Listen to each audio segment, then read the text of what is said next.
So next is going to be our decompressor system. And what this consists of is you have the decompressor ring, you have the decompressor spring, then you have this little arm. And the arm is what hooks into the end of the cable. And it actually pulls the cable. That's what engages the decompressor. Now the way this thing works is you have your decompressor spring that rides on the outside of this spool here. So as you turn pull the rope and it turns the pulley, it actually spins that spring around. Now this spring has a little tab right here that goes through this slot here, cutting that decompressor ring. So that fits right up in there. Now what this thing does is you have your little cable puller. Cable's going to be in the end of it here, and it sits right over here just like this. So when you pull the rope and it pulls the handle, it pulls that little spring through, and you can see that little tab run up. It engages into the end of that and pulls that up until it comes up on this ramp, and then it lets go. That allows the cable to retract.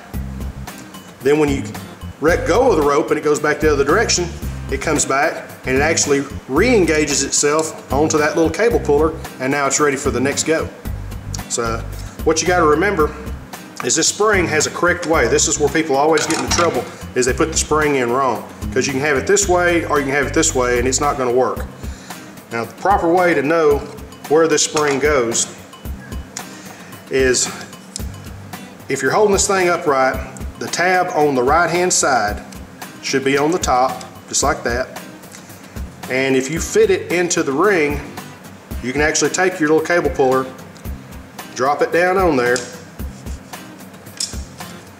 and then you can actually pull the spring through, and it should pull up to a point and then release, just like that. If it's not doing that, you've got it in there backwards. Okay, so what we're going to do is we're going to temporarily install this onto the recoil starter pulley. And so what you do is you just kind of start railing it on there, work it around, because it's going to expand it out a little bit. Make sure you don't let the spring overlap itself. Alright, now that we've got it on there, we know that our decompressor ring has got this little notch cut in that's going to line up with the opening for the cable. So we know this is going to be approximately in this area here. Okay, so we also know that the groove that's cut in it for the decompressor is going to be right about here. So we want the end of this spring to be approximately right about there. That'll get us to where we can get it installed. Now once we get everything back together and pull the rope through a few times, it will adjust itself and put itself where it belongs. So the next thing we want to do, now that we got this in place, we want to go ahead and reinstall the boot for the decompressor cable. And it just goes right in this little slot in the top of the housing. Now we've got that boot in place, we'll go ahead and install the cable into the boot. You got the end of it here handy. Now you want to go ahead and take your puller, install it into the end of it, pull it all the way against that end, just like that right there. Now we're going to take the decompressor ring, and what you want to do is you want to pull the top rail of that decompressor spring up where you can get it engaged into this slot.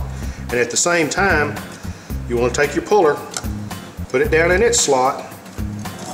Be sure that you get the cable over the end of that little slot down there, and then don't forget your little rubber stopper piece.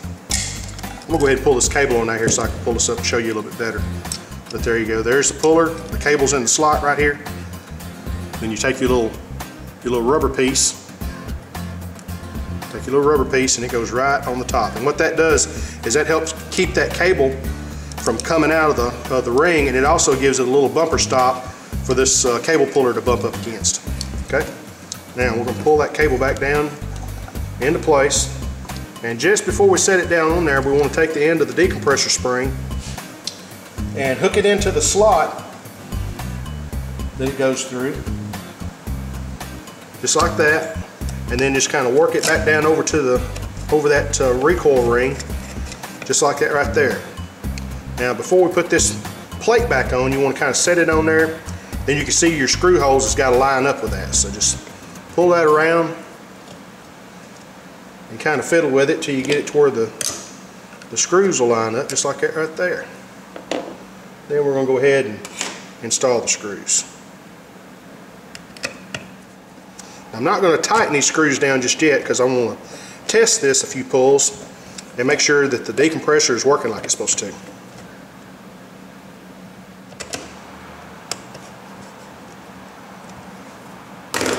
Okay. Let's see if I can pull this around here where you can see this thing work. Okay, I've got a decompressor cable right here on top where you can see it. I'm going to try to hold this with one hand and pull it with the other, so we'll see how this works.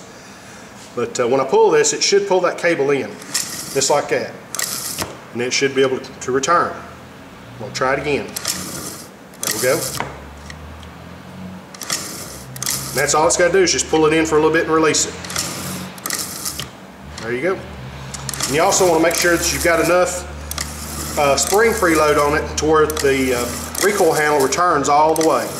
If it doesn't return itself real good all the way, then you're going to have to take all this plate back off, take the ring back out, and give it another round or two on the pulley to put a little extra tension on your recoil rope. Alright, well, that's got our recoil starter reassembled, so now all we got to do is just reinstall it on the machine.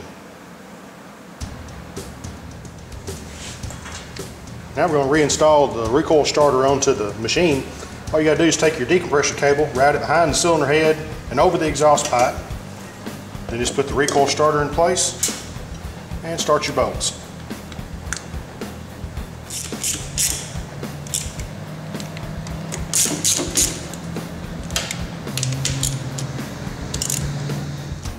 You also want to be sure to remember to put your cable in the little cable clamp right there on the back side of the crankcase.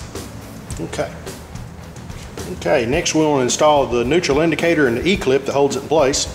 So we'll zoom in here a little closer. Just be sure that you line up the notch on the neutral indicator with the neutral mark. Just get it splined on there where it belongs, just like that. Then you want to put your E-clip in place. Set it up there just like that, and then take your pair of needle nose and click it on down just like that. And next we'll install the shifter. Just be sure that you line up the marks that you made earlier so that you have your shifter in the correct position. There we go. And just drop your bolt in and tighten it down.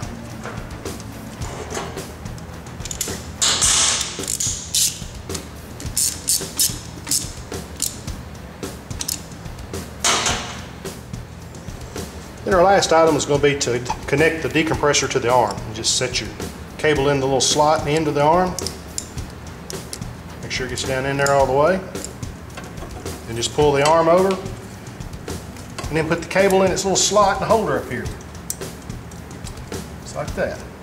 Then just loop the little cable clamp over on top of it. Tighten the little Phillips screw.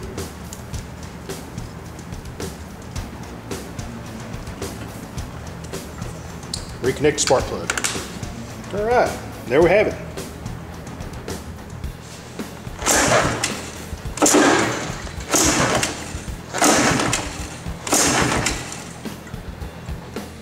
Alrighty guys, that's going to wrap up this episode of D-Ray Shop.